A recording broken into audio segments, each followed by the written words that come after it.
Le journalisme de solution, il porte peut-être mal son nom, parce que certains l'entendent comme un journalisme bisounours qui va être complaisant, se ranger derrière la com, ou des besoins de plaidoyer.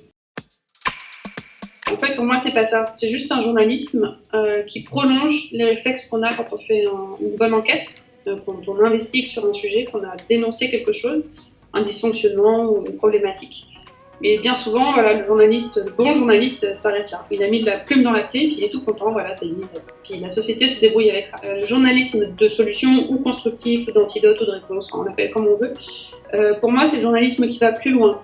C'est-à-dire, une fois qu'il a mis en avant ça, il va s'intéresser à ce qui peut être fait sur le terrain, à ce qui a été fait, notamment, sur le lieu de l'enquête ou ailleurs, dans le même pays ou à l'étranger, et il va essayer d'étudier, d'évaluer, de mesurer l'impact de mesures qui ont apporté des réponses aux problèmes dénoncés dans le début de l'enquête.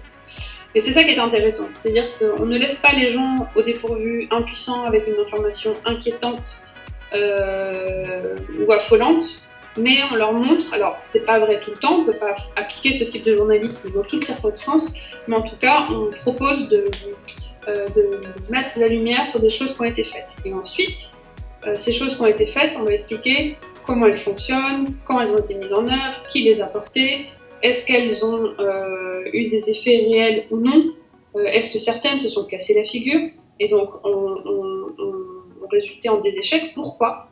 Donc en fait, on documente avec la même rigueur journalistique.